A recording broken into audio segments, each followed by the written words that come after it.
नमस्कार दोस्तों, स्वागत है आपके अपने YouTube चैनल ऑनलाइन गुरुकुल में। आज के इस सेशन में हम मध्य एवं दक्षिण भारत यानी कि प्रायद्वीपीय भारत के पर्वत श्रेणी एवं इसके चोटी के बारे में डिस्कस करेंगे। सबसे पहले जो पर्वत श्रेणी माउंटेन रेंज हमें पढ़ने हैं वह है अरावली श्रेणी।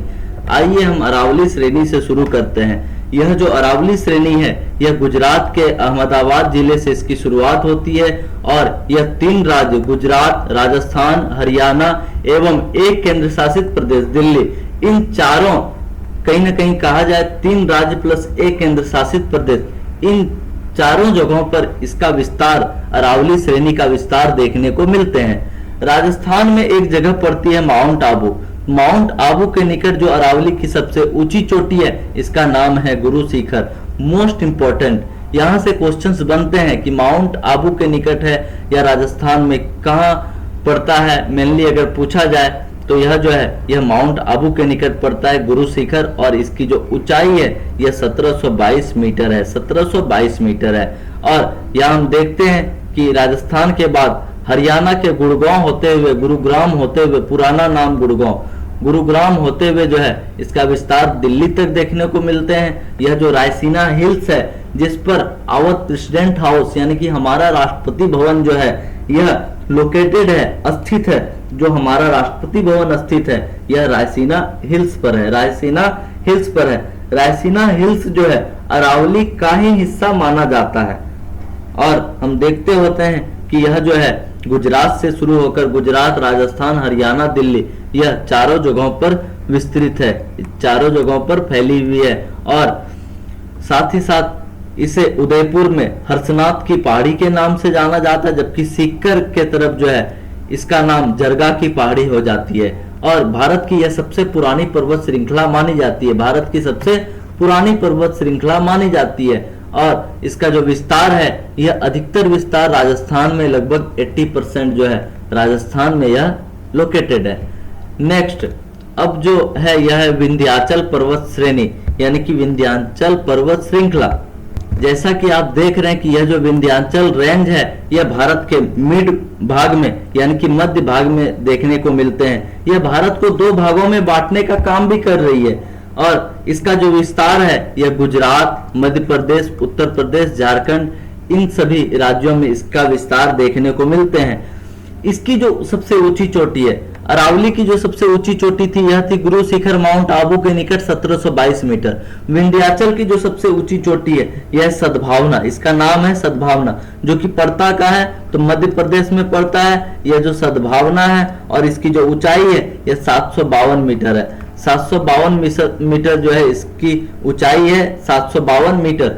मध्य प्रदेश और उत्तर प्रदेश की सीमा पर जो है फैले कुछ इसके हिस्से को कैमूर श्रेणी के नाम से जाना जाता है, कहीं कहीं भारनेर श्रेणी के भी नाम से जाना जाता है, भारनेर श्रेणी। और अगर देखा जाए कि झारखंड में जो इसका कुछ पार्ट है इसे पारसनाथ की पहाड़ी के भी नाम से जाना जाता है। झारखंड में पारसनाथ की पहाड़ी, मध्य प्रदेश उत्तर प्रदेश की सीमा पर कैमूर पहाड़ी।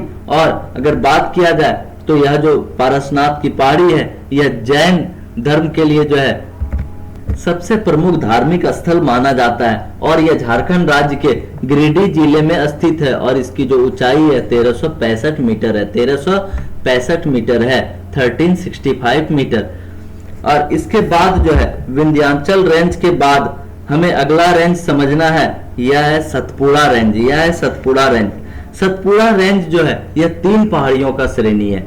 कितने पहाड़ियों का? तो यह 3 पहाड़ियों का श्रेणी है। एक आपका सतपुड़ा हो जाएगा, दूसरा महादेव और मैकाल। अगर इसके पश्चिमी विस्तार की बात की जाए तो यह पश्चिमी जो इसका विस्तार है गुजरात में है और यहाँ पर इसको कहा जाता है राजपीपला पहाड़ी। जबकि जो मध्य प्रदेश में इसका विस्तार है इसे महादेव पहाड़ी कहा जाता है। और जो मध्य प्रदेश प्लस छत्तीसगढ़ दोनों राज्यों में इसका विस्तार है यहाँ पर इसे मैकाल श्रेणी कहा जाता है,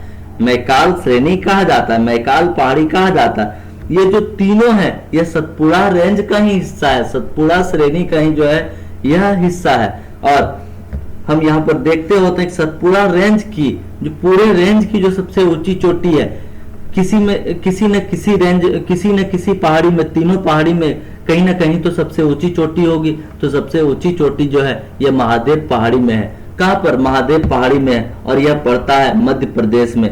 मध्य प्रदेश में पंचमढ़ी के निकट, पंचमढ़ी के निकट। और जो इसकी ऊंची चोटी है इसका नाम है धूपगढ़, इसका नाम है धूपगढ़। सतपुड़ा श्रेणी की सबसे ऊंची चोटी महादेव पहाड़ी में है, जिसका नाम है धूपगढ़, जिसका नाम है, और इसकी जो ऊंचाई है 1350 मीटर, 1350 मीटर। मध्य प्रदेश में जो इसका भाग है इसे ही कहा जाता है महादेव पहाड़ी, और मध्य प्रदेश और छत्तीसगढ़ में जो इसका विस्तार है इसे कहा जाता है मैकाल श्रेणी, मैकाल श्रेणी। और मैकाल श्रेणी की जो सबसे ऊंची चोटी है यह है अमरकंटक, यह है अमरकंटक।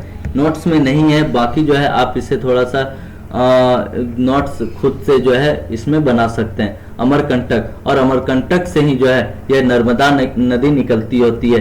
इसके उत्तर की ओर से जो है यह नर्मदा नदी निकलती होती है। और इसके उत्तर में भी हम पढ़े थे विंध्याचल रेंज, जो विंध्याचल रेंज था इसके हम उत्तर में पढ़े थे विंध्याचल रेंज। विंध्याचल रेंज और सतपुड़ा रेंज के बीच जो नदी बहती है यह है कौन सी नदी? नर्मदा नदी। और नर्मदा नदी गिरती कहाँ है? खंबात की खाड़ी में। साबरमती, माही, नर्मदा, ताप्ती, ये चारों नदियां जो है खंबात की खाड़ी में गिरती है। और पश्चिम की तरफ अफवाह वाली नदी है, पश्चिम की तरफ बहने वाली नदी है साबरमती, माही, नर्मदा, ताप्ती। विशेष इसका जो उल्लेख करेंगे हम नदी चैप्टर में करेंगे, जो रिवर सिस्टम आएगा आपका उसमें करेंगे। और इस प्रकार हम अभी देखें कि जो विंध्याचल और सतपुड़ा के बीच नदी बहती है यह कौन सी नदी है? Narmada river, Narmada river. पश्चिम में इसे राजपीपला पहाड़ी के नाम से जाना जाता है, जबकि मध्य प्रदेश में महादेव पहाड़ी, और अगर मध्य प्रदेश और छत्तीसगढ़ की बात की जाए तो मैकाल पहाड़ी के नाम से जाना जाता है। इसके बाद हमें डिस्कस करने हैं अजंता पर्वत श्रेणी। यह जो अजंता पर्वत श्रेणी है यह मेनली पहले हम समझ लेते हैं कि पश्चिमी घाट क्या है। घाट होता क्या है? घाट जो है, अगर यहाँ पर दक्षिण भारत, प्रायद्वीपीय भारत की बात की जाए तो पर्वतों की जो एक लंबी सकरी कतार होती है, पूरे के पूरे अगर तटीय क्षेत्रों की बात की जाए, इसमें अगर पश्चिमी साइड अगर यहाँ पर पर्वतों की एक लंबी कतार है और यह पश्चिमी साइड है, और इस कारण से इसका नाम पड़ जाता है क्या? तो पश्चिमी घाट। मेनली घाट पहले समझ लीजिए पर्वतों की एक लंबी और सकरी कतार होती है, एक narrow strip of mountain, mountain he mountain, मतलब क्रमिक रूप से माउंटेन ही माउंटेन है पूरे के पूरे, तो इसको बोला जाएगा यहाँ पर घाट। और पश्चिमी साइड में है इसलिए इसे पश्चिमी घाट बोला जाएगा, और पूर्वी साइड में इसे पूर्वी घाट बोला जाएगा, पूर्वी घाट बोला जाएगा। और यहीं पर हम देखते होते हैं कि यह जो पश्चिमी घाट है, यह पश्चिमी घाट है, यह गुजरात से शुरू होकर इसका विस्तार जो है यह कहाँ तक है? तो यह तमिलनाडु के कन्याकुमारी तक है, जो कि हम लोग पढ़ते हैं कि भारत के मुख्य भूभाग के जो दक्षिणतम बिंदु है यह क्या है? तो यह कन्याकुमारी है, कन्याकुमारी है। तो इसका विस्तार जो है कहीं ना कहीं गुजरात से कन्याकुमारी तक देखने को मिलते हैं। इसी में हम पहले देखते हैं कि यह जो अजंता पर्वत श्रेणी है यह कहाँ लोकेटेड है, कहाँ स्थित है? यह जो है पूरे के पूरे जो है महाराष्ट्र में स्थित है। कहाँ? महाराष्ट्र में स्थित है। सतमाला की बात की जाए यह भी महाराष्ट्र में स्थित है। हरिश्चंद्र की बात की जाए तो यह भी महाराष्ट्र में स्थित है। ये जो तीनों आप देख रहे हैं पर्वत, यह कहाँ पर है? तो यह तीनों जो है यह महाराष्ट्र में स्थित है, यह तीनों महाराष्ट्र में स्थित है। और इसे जो है कहीं ना कहीं पश्चिमी घाट को जो है यह सह्याद्री पर्वत के नाम से जाना जाता है, सह्याद्री पर्वत के नाम से जाना जाता है। लेकिन अजंता पर्वत श्रेणी, सतमाला पहाड़ी, हरिश्चंद्र पर्वत ये सभी किस राज्य में है? ये सभी महाराष्ट्र राज्य में स्थित हैं। जबकि जो बालाघाट का यहाँ लोकेशन दिया गया है यह गलत दिया गया है। बालाघाट जो है इसका लोकेशन यहाँ पर आप ये कर सकते हैं, मेंशन कर सकते हैं, क्योंकि यह जो है महाराष्ट्र और कर्नाटक दो राज्यों में स्थित है। यह जो बालाघाट है महाराष्ट्र प्लस कर्नाटक दो राज्यों में फैली हुई है। बालाघाट पर्वत जो है, यह बालाघाट पर्वत जो है, मैं यहाँ बालाघाट पर्वत की बात कर रहा हूँ। लेकिन अगर यहाँ पूछा जाए कि बालाघाट जिला भारत के किस राज्य में है, तो यह पड़ता है मध्य प्रदेश में। यह पड़ता है आपका कहाँ? मध्य प्रदेश में। यह जो है मध्य प्रदेश में पड़ता है बालाघाट जिला। जबकि बालाघाट पहाड़ी की बात की जाए तो यह महाराष्ट्र प्लस कर्नाटक दोनों राज्यों में फैली हुई है। इसके बाद आता है आपका नल्ला मलाई की पहाड़ी, नीलगिरी की पहाड़ी, अन्नामलाई की पहाड़ी, जावेदी पहाड़ी, सेबराय पहाड़ी। नाम थोड़ा सा अटपटा टाइप का लग रहा होगा, लेकिन अगर देखा जाए तो इसे जो है पहली बार आप लोग अगर सुन रहे हैं तो थोड़ा सा कह सकते हैं कॉम्प्लिकेटेड लग रहा होगा, लेकिन इसको आप लोग रिवीजन मोड में लेते आइए और विश्वास मानिए कि अगर आप इसको रिवीजन मोड में लेते आते हैं और एक बार सही तरीके से पढ़ लेते हैं, प्रॉपर तरीके से पढ़ लेते हैं, इसके बाद फिर से ये जो माउंटेन चैप्टर है आपको पढ़ने की जरूरत नहीं पड़ेगी। और ऐसे ही मैं नदी चैप्टर का, नदी और जो दर्रा है आपका और जो आपका एनएच वगैरह है, पोर्ट है, सभी चैप्टर को मैं ऐसे ही मैप बेस्ड निकाल दूंगा। और यह जो आपका नल्लामलाई का पहाड़ी है यह पड़ता कहाँ पर है, तो आंध्र प्रदेश और तेलंगाना दोनों राज्यों में पड़ता है। यहाँ पर है आंध्र प्रदेश, लेकिन अगर देखा जाए यह आंध्र प्रदेश और तेलंगाना दोनों राज्यों में यह फैली हुई है नल्लामलाई की पहाड़ी। नल्लामलाई की पहाड़ी, अगर जावदी पहाड़ी की बात की जाए तो यह जावदी पहाड़ी जो है यह तमिलनाडु राज्य के उत्तर में स्थित है। और एक पहाड़ी आता है यहाँ पर सेवराय की पहाड़ी, सेवराय पहाड़ी, यह भी याद रख लीजिएगा। यह कहाँ पर है, यह तमिलनाडु में ही स्थित है, तमिलनाडु में ही स्थित है, तमिलनाडु में ही स्थित है जावदी और सेवराय, जावदी और सेवराय। और यहीं पर अगर बात की जाए नीलगिरी पहाड़ी की, नीलगिरी पहाड़ी की, तो जहां पर पूर्वी घाट और पश्चिमी घाट का मिड पॉइंट होगा, ये जो पॉइंट होगा ना, तो इसी पर लोकेटेड है, स्थित है नीलगिरी की पहाड़ी। नीलगिरी की पहाड़ी जो लोकेटेड है यह इसी पर लोकेटेड है, स्थित है नीलगिरी की पहाड़ी। नीलगिरी पहाड़ी जो है भारत के 3 राज्य केरल, कर्नाटक, तमिलनाडु, तीनों राज्यों में फैली हुई है नीलगिरी की पहाड़ी। लेकिन इसका अगर मेजर पार्ट की बात की जाए, मुख्य भाग की बात की जाए, तो ज्यादातर जो हिस्सा है यह तमिलनाडु राज्यों में फैली हुई है, तमिलनाडु राज्यों में फैली हुई है। और जो इसकी सबसे ऊंची चोटी है यह दोदा बेटा, जो कि इसकी ऊंचाई है 2637 मीटर। दक्षिण भारत की जो दूसरी सबसे ऊंची चोटी के रूप में जानी जाती है यह है दोदा बेटा, 2637 मीटर। और यहीं पर टोडा जनजाति निवास करती है, टोडा जनजाति निवास करती है। कहां पर, तो नीलगिरी की पहाड़ी में, नीलगिरी की पहाड़ी में। पर्वत और पहाड़ में अंतर क्या है, तो पर्वत जो है पहाड़ का छोटा भाई, कहीं पहाड़ जो है पर्वत का छोटा भाई माना जाता है। पर्वत की ऊंचाई अधिक होती है, जबकि अगर पहाड़ की बात की जाए तो ऊंचाई कम होती है। और पठार की बात की जाए जिसका कि ऊपरी भाग पूरा प्लेन होता है, समतल होता है। ओके, तो यहाँ पर बात आती है पहाड़ी की, तो यह जो नीलगिरी की पहाड़ी है इसकी ऊंचाई जो है, नीलगिरी की सबसे ऊंची चोटी है दोदा बेटा 2637 मीटर। इसके बाद हम देखते हैं कि जो अन्नामलाई की पहाड़ी है नीलगिरी के दक्षिण में, जो अब हमें देखने हैं यह है अन्नामलाई की पहाड़ी, अन्नामलाई की पहाड़ी। तो अन्नामलाई की पहाड़ी के बारे में अगर बात की जाए तो केरल एवं तमिलनाडु राज्य की सीमा पर जो स्थित पहाड़ी है यह है अन्नामलाई की पहाड़ी। और इसकी जो सबसे ऊंची चोटी है यह 2695 मीटर, अनाई मोदी। मोस्ट इंपोर्टेंट, दक्षिण भारत की जो सबसे ऊंची चोटी है यही मानी जाती है दक्षिण भारत की। और पूरे अगर भारत की सबसे ऊंची चोटी पूछा जाए तो फिर हो जाता है आपका केटू गॉडविन ऑस्टिन, जो कि काराकोरम में स्थित है। इससे पहले वाले लेक्चर में हम कवर किए हुए थे।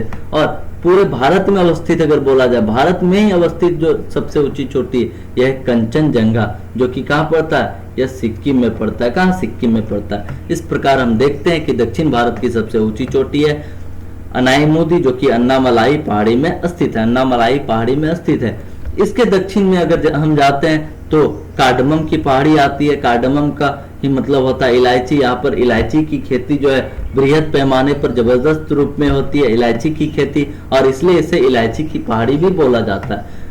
और मुख्यतः जो है यह केरल राज्य में स्थित है, लेकिन अगर देखा जाए तो मेजर पार्ट है केरल राज्य में, लेकिन यह फैली हुई है केरल और तमिलनाडु दोनों राज्यों में यह फैली हुई है।